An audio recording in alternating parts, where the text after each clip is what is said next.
Hello everyone and welcome to today's discussion on the importance of cord cutting. For those of you who are unfamiliar with the topic of energetic cords, let's do a quick overview. We are all energy and vibration, and we are all interconnected with one another, with the earth, with other sentient beings, and this is why we can be slightly sensitive to collective energy. But as individuals, we develop and create stronger bonds and energetic cords with other human beings, with animals, with certain events that we've had in our lives.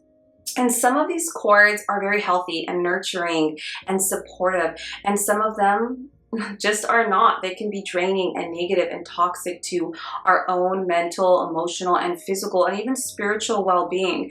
And I've said this many times, but as energetic beings, energetic hygiene is just as important, if not sometimes more so than any other form of hygiene. It's important to keep it clear and light and healthy and safe, because your physical body is just a reflection of your energetic body.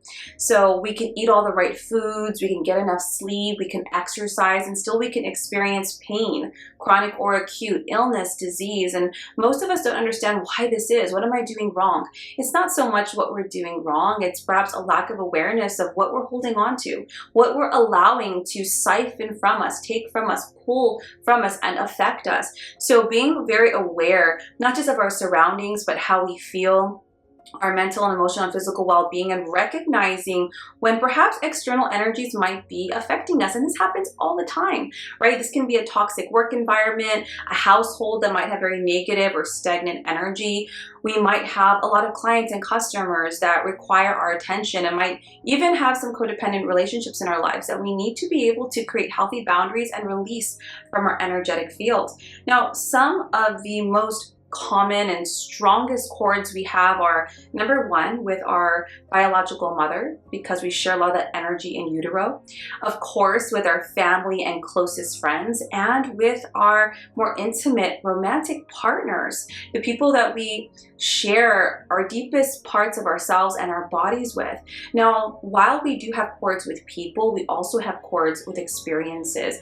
We can have it with very traumatic, heavy, or emotional experiences. Do you ever think of a memory and all of a sudden your emotions just go down, or you feel stressed or fearful? Just the thought of an experience is altering your emotional and energetic makeup. So what we're going to be doing today is going over how we release this and how we maintain our health through cord cutting. I usually teach all of my students and all of my clients to do cord cutting every single day, if not weekly at the very least. The reason being is because a lot of people will go to practitioners like myself to cut and cleanse their cords, which we are happy to do.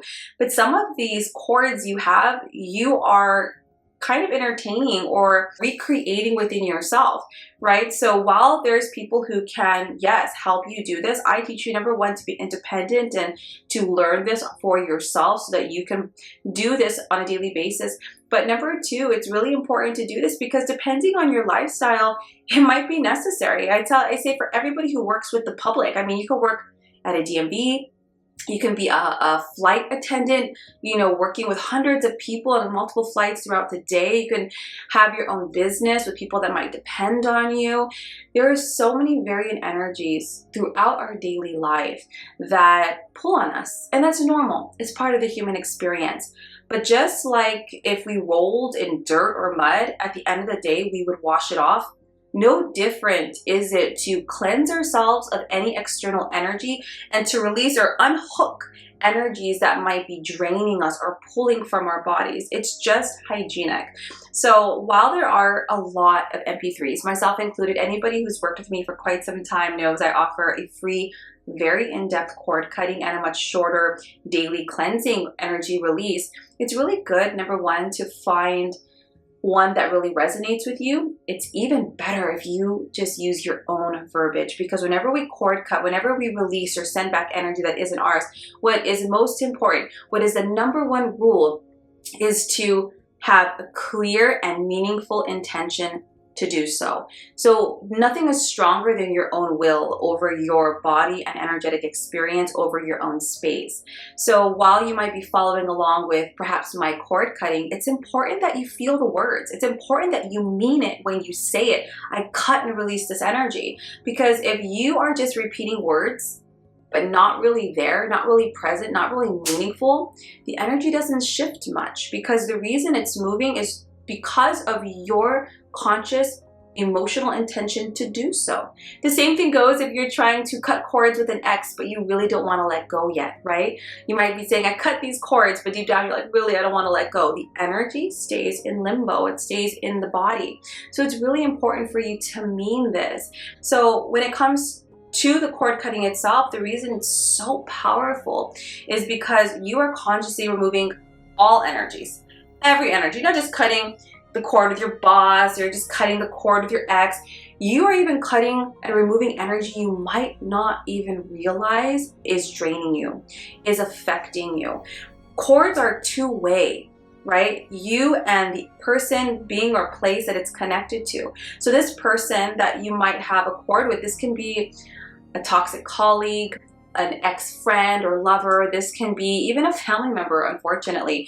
If they're talking about you, if they're wishing negative things about you, if they're just thinking negatively about you, it affects you through the energetic cord. Some people call this the evil eye or mal de ojo.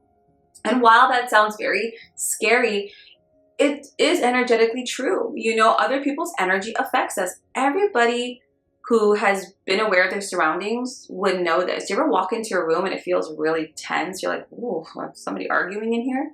Or do you ever walk into an old building and it just doesn't feel right and it's making you feel all kinds of creepy and unsettled, right? Do you ever kind of sit down with a friend and after you talk with them, you feel so exhausted and drained? We are very aware and we are very affected by this. The only issue I've come across is that we don't do anything about it. We might distract ourselves, we might eat, we might numb out on the couch, but that energy or that siphoning affects us and it stays in our body. So when we talk about cord cutting and when we talk about energetic hygiene, this is something I usually encourage and I teach to do at the end of the day, right? With your shower or your cleansing. Now, personally, I do it after every single client because I like to maintain as I go versus one big lump at the end of the day. Some of us are more sensitive than others. So maybe you got out of a meeting and you just feel yucky. Excuse yourself, go to the bathroom, go to the car, do a quick cord cutting. I got it down to a science. I can cut my cords, call back my own energy, and ask for divine protection within 60 seconds. This doesn't have to be this long, drawn-out ceremony, and I think this is often why people don't do it. They're like, oh, I have to sit down, I have to focus. Honestly, all it requires, again, is your true intention. You don't have to light incense and candles. It doesn't have to be on your yoga mat. It can be if you would like to make it more sacred, which is always a beautiful thing. But you can do it while you're in the elevator alone, walking out to your car and just leaving all the ish and the BS at work. Do you know what I mean? And I always encourage you guys to be scientists. Gauge how you feel before the cord cutting and then gauge how you feel after. And if you were to do it every day, you might not feel as many intense sensations after a while.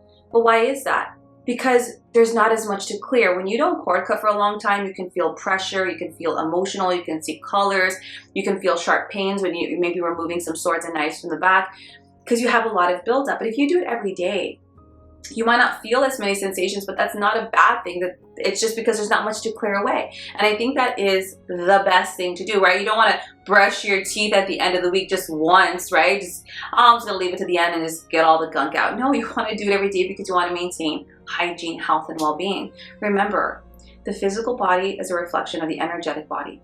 If you're experiencing any acute chronic pain, illness, or diseases in the physical body, always look to the energetic. What blocks are there? What drainage is there? Because number one, wherever there's illness and pain, energy is not flowing. But when we have a lot of cords or attachments or negative energies that are either, connected to us or around us, it drains our energetic field. It drains the prana, the life force from our body. And if we don't have enough of this energy, our body's ability to heal is slowed down. Your systems are thrown out of balance. Your ability to rest, to recuperate, to rejuvenate is reduced greatly. So when we do this cord cutting, it's not just to feel lighter and it's not just to elevate regulate our emotions is actually to assist our body to maintain optimal health and well-being. So you kind of want to gauge it on all fronts when you do your cord cutting. Now, you're more than welcome to use my free cord cutting, or my energy removal on YouTube. Try it out, or search around and find your own, or even better, make your own. And then once you cleanse and clear your body of other people's energies or intentions, it's always really nice, and I personally think very important, to call back your energy. All these people that have pulled from you, taken from you, whether consciously or unconsciously, call your energy back. Because remember, energy cannot be created or destroyed.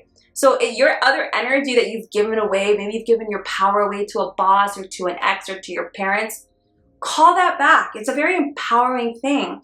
And then once you cut your cords, once you've called back your own energy, which can feel very palpable, I always think it's wise to call in divine healing and love, light, and protection. I say the creator, you can say whatever word you want to use.